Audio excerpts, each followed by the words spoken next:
Sir, ಈಗ ಕಾಂಗ್ರೆಸ್ ಅಲ್ಲಿ September ಕ್ರಾಂತಿ ಚರ್ಚೆ ಆಗ್ತಾ ಇರುವಂತದ್ದು, ಆಸ್ ಎ ಸೀನಿಯರ್ ಆಗಿ ನಿಮಗೆ ಕ್ರಾಂತಿ ಕಾಣ್ತಾ ಇದೆಯಾ? ಅದರ ಬಗ್ಗೆ ಯಾವುದನ್ನು ಕೂಡ ನಾನು ಪ್ರತಿಕ್ರಿಯೆ ಮಾಡೋದಕ್ಕೆ ಹೋಗಲ್ಲ. ಯಾಕೆಂದರೆ ನಾನು ಬಂದಿರೋದೇ ಈಗ ಧಾರ್ಮಿಕ ವಿಚಾರಕ್ಕೆ, ದೇವಸ್ಥಾನಕ್ಕೆ, ತಾಯಿಯ ದರ್ಶನಕ್ಕೆ ಬಂದಿದ್ದೇನೆ. ಸ್ವಾಭಾವಿಕವಾಗಿ ಎಲ್ಲರಿಗೂ ಒಳ್ಳೆಯದಾಗಲಿ ಅಂತ ಕೇಳೋದು. ಅದರಲ್ಲಿ ನಮ್ಮದು ಸೇರ್ಕೊಳ್ಳುತ್ತಲ್ವ. ಹಾಗಾಗಿ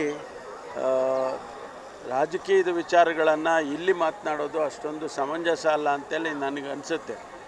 ನಿಜವಾಗೂ ಇವತ್ತು ತಾವು ಗಮನಿಸಿದಿರ ಮೀಡಿಯಾದವರು, ನಿಮಗೆ ಮೊದಲು ಗೊತ್ತಾಗೋದು, ಇಲ್ಲೇ ಗೊತ್ತಾಗೋದು ಮೊದಲು ಅಂತ ನೀವು ಹಾಕ್ಕೊಂಡಿರ್ತೀರಲ್ಲ, ಹಾಗೆ ರಾಜಕೀಯದ ಬೆಳವಣಿಗೆಗಳು ಗಮನಿಸಿದ್ದೀರಿ.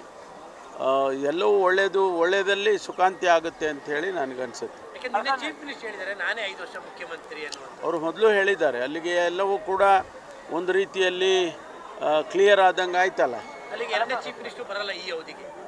ಅಂತ ಅವರು ಹೇಳಿದ್ದಾರೆ. ಅನುಭವ ಅದೆಲ್ಲ ಇಲ್ಲ. ನಮ್ಮಲ್ಲಿ ಹೈಕಮಾಂಡ್ ಅಂತ ಒಂದಿದೆ ಕಾಂಗ್ರೆಸ್ನಲ್ಲಿ. ನಮ್ಮಲ್ಲಿ ಮೊದಲಿಂದಲೂ ಕೂಡ ಹೈಕಮಾಂಡ್ ಅಂತ ಒಂದಿದೆ. ಏನೇ ನಿರ್ಧಾರ ಮಾಡಿದರೂ ಕೂಡ ಅವರೇ ಮಾಡ್ತಾರೆ.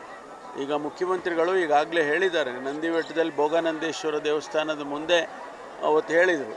ಅವತ್ತು ನಾನು ಕೂಡ ಅವರ ಜೊತೆಯಲ್ಲೇ ಇದ್ದೆ. ನಾನು 5 ವರ್ಷವೂ ಕೂಡ ನಾನು ಆಡಳಿತ ಮಾಡ್ತೇನೆ ಅನ್ನುವಂಥ ಮಾತನ್ನು ಆಡಿದ್ದಾರೆ. ಇವತ್ತು ಮತ್ತೆ ಕ್ಲಾರಿಫೈ ಮಾಡಿದ್ದಾರೆ ನಿನ್ನೆ ದೆಹಲಿಯಲ್ಲಿ. ಹಾಗಾಗಿ ಒಳ್ಳೆಯ ಆಡಳಿತ, ನಾವು ಜನಪರವಾದ ಆಡಳಿತವನ್ನು ಕೊಡ್ತೇವೆ ಅಂತ ಹೇಳಿ ನಾವು ಹೇಳ್ಕೊಂಡಿದ್ದೇವೆ ಚುನಾವಣೆ ಮೊದಲು. ಅದಕ್ಕಾಗಿ ಅದನ್ನು ಮಾಡ್ತಾ ಇದ್ದೇವೆ, ಮುಂದೆನೂ ಕೂಡ ಮಾಡ್ತೇವೆ.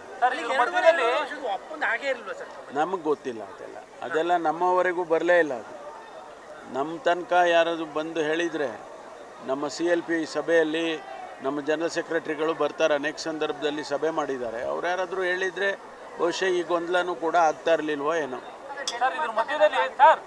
ಸಾಕು, ಥ್ಯಾಂಕ್ ಯು.